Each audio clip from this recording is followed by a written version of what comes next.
그날에 애굽이 부녀와 같을 것이라. 그들이 만군의 여호와께서 흔드시는 손이 그들을 위해 흔들림으로 말미암아 떨며 두려워할 것이며.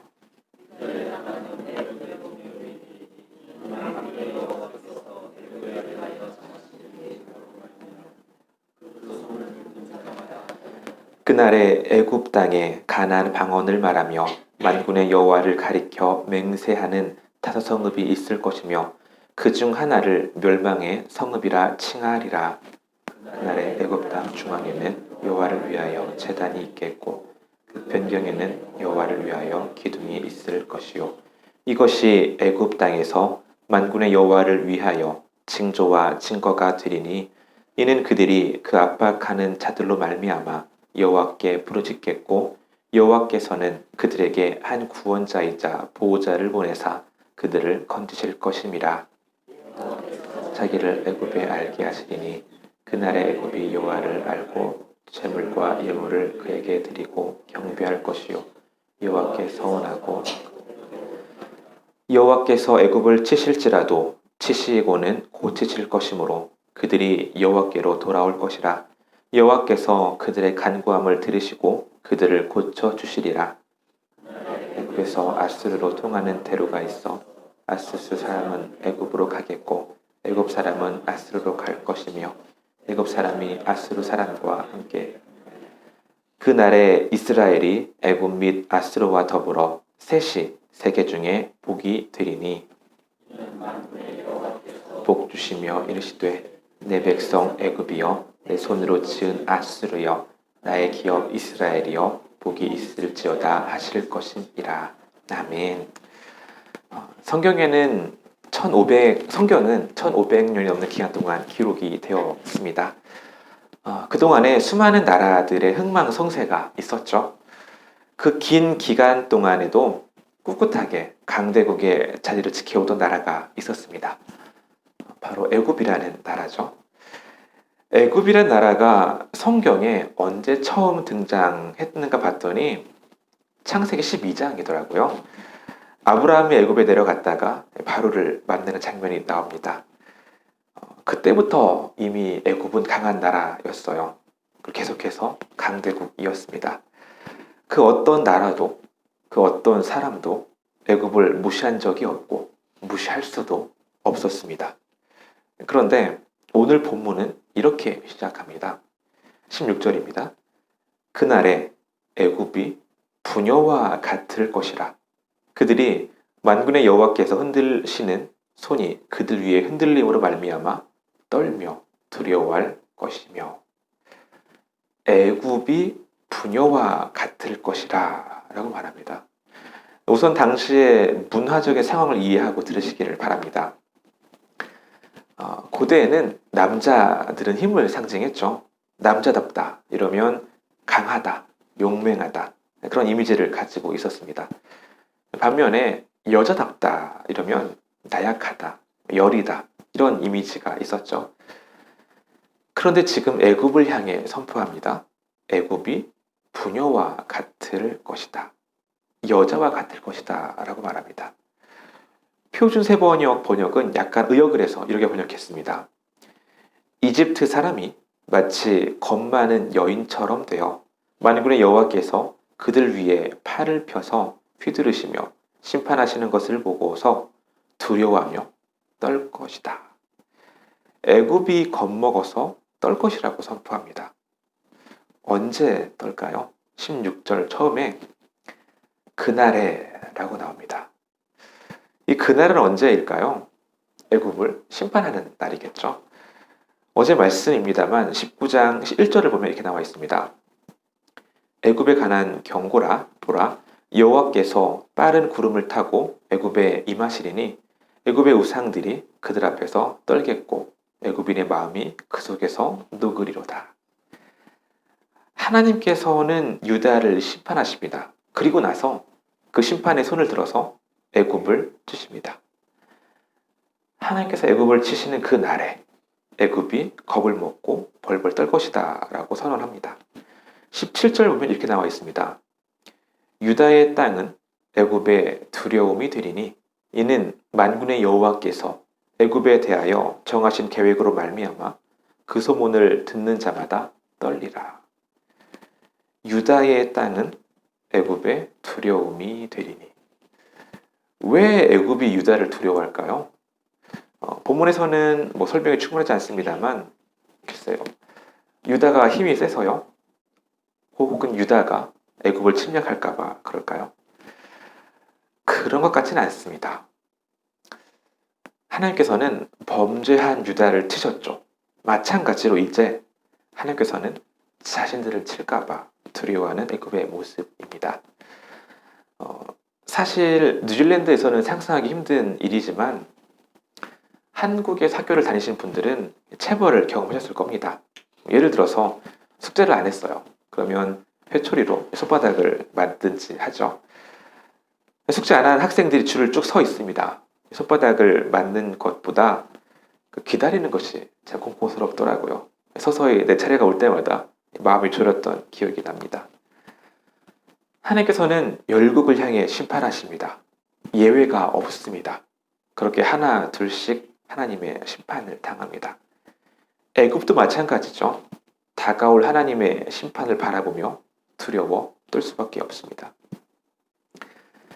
여기에서 한 가지 질문을 해보겠습니다. 그렇다면 하나님께서 왜 심판을 하실까요? 유다뿐만 아니라 13장부터 온 열국을 향해서 심판의 메시지를 선포하고 계십니다. 왜 심판을 하실까요? 열방 나라들이 교만해서요? 열방 나라들이 하나님을 대적해서요? 예, 맞습니다. 그런데 하나님의 심판의 목적은 단순히 징벌하기 위한 목적만 있지 않습니다. 아이가 잘못했을 때 부모님은 아이를 혼내죠. 아이를 혼내는 것이 목적일까요? 아니죠. 아이가 올바른 길을 갈 수 있도록 하는 것이 목적이겠죠. 하나님의 심판도 마찬가지입니다. 잘못해서 혼내는 거 맞습니다. 그러나 언제나 이 심판은 열방을 올바른 길로 나아가는 데 있습니다. 심판은 언제나 회복과 맞닿아 있습니다. 18절을 볼까요? 그날에 애굽 땅에 가나안 방언을 말하며 만군의 여호와를 가리켜 맹세하는 5 성읍이 있을 것이며 그 중 하나를 멸망의 성읍이라 칭하리라. 애굽 사람들이 가나안 방언을 말합니다. 여기서 가나안 방언은 이스라엘 사람들이 사용했던 히브리어를 말합니다. 애굽 사람들이 자기네들 말을 놔두고 왜 가나안 사는 이스라엘 사람들 말을 할까요? 이스라엘 사람들이 섬기는 하나님을 애굽 사람들도 같이 그들의 말로 함께 예배한다는 말이죠. 쉽게 말해 애굽 사람들이 하나님을 경배한다는 말입니다. 그래서 그들이 만군의 여호와를 가리켜 맹세한다고 말합니다. 이 맹세한다는 말은 하나님을 섬기기로 충성한다라는 뜻입니다. 또한 그러한 성읍이 애굽에 5 성읍이 있다고 합니다. 그 중에 한 성읍의 이름이 멸망의 성읍이라고 하는데요. 다른 성경에는 이게 태양의 성읍이라고 되어 있습니다. 이런 거죠. 원래는 이집트의 한 성읍이 태양신을 섬기기로 유명한 성읍이 있었습니다. 그런데 그런 성읍조차도 하나님의 심판을 경험한 후에 하나님께 충성을 맹세하는 성읍으로 바뀌게 된다라는 말이죠. 22절을 보겠습니다.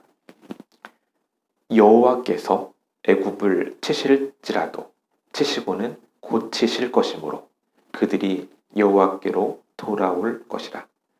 여호와께서 그들의 간구함을 들으시고 그들을 고쳐 주시리라. 하나님께서 애굽을 치십니다.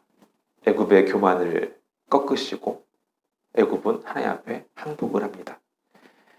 애굽이 하나님께 돌아오게 될 것입니다. 그때 하나님께서는 애굽을 고치시고 싸매십니다. 그들의 간구를 들어주십니다.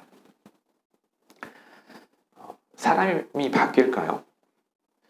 시간이 지나면 지날수록 와닿는 말이 있는데 사람 잘 안 바뀌더라고요. 아무리 노력해도 사람은 바뀌지 않습니다. 일단 다른 사람은 놔두고 저부터도 잘 안 바뀌더라고요. 사람 안 바뀌니까 그냥 살던 대로 살게 내버려두면 될까요? 아니요. 하나님께서는 바꾸실 수 있습니다. 하나님께서 역사하시면 바뀝니다. 아무리 강팍한 사람이라도, 아무리 강팍한 나라라도, 하나님을 모르고 교만하던 그 어떤 자라도 하나님께서 역사하시면 낮아지고 변할 수 있습니다. 우리가 사람을 포기하지 않는 이유가 바로 여기에 있죠. 하나님께서 역사하시기 때문입니다. 성경에서 대단히 고집이 셌던 사람들이 여러 나오죠. 저는 그 중에 한 사람이 바울인 것 같습니다. 자기 생각과 확신으로 똘똘 뭉쳐있던 사람이었죠. 그런 바울을 누가 변화시키셨습니까? 사람이 했을까요? 아니죠. 다메섹에서 부활하신 하나님의 아들 예수 그리스도를 만난 후에 사울이 변했죠. 사울의 인생의 방향이 완전히 변했습니다. 애굽이란 나라를 변화시키시고 또 사울을 변화시키셨던 하나님께서는 오늘도 살아계십니다. 오늘도 하나님께서는 우리의 삶을 그리고 누군가의 삶을 변화시키십니다. 그런데 한편으로는 변화를 위해서는 어쩔 수 없이 심판이 전제될 수밖에 없습니다. 히브리서 12장 8절에 이런 말씀이 있습니다. 징계는 다 받는 것이거늘 너희에게 없으면 사생자요 친아들이 아니니라. 징계는 어쩔 수 없이 있을 수밖에 없습니다. 이를 통해서만 자신의 연약함을 알게 되고 하나님을 바라볼 수밖에 없습니다. 애굽도 잘못된 길을 벗어나 하나님께 예배하기 위해서는 어쩔 수 없이 심판을 마주해야만 했습니다. 오늘 본문을 보면 반복해서 등장하는 문구가 있습니다. 바로 그날에라는 문구입니다. 16절, 18절, 19절, 23절, 24절에 거쳐서 계속해서 그날에라고 때가 나와 있습니다. 바로 하나님의 심판의 때죠. 심판의 날입니다.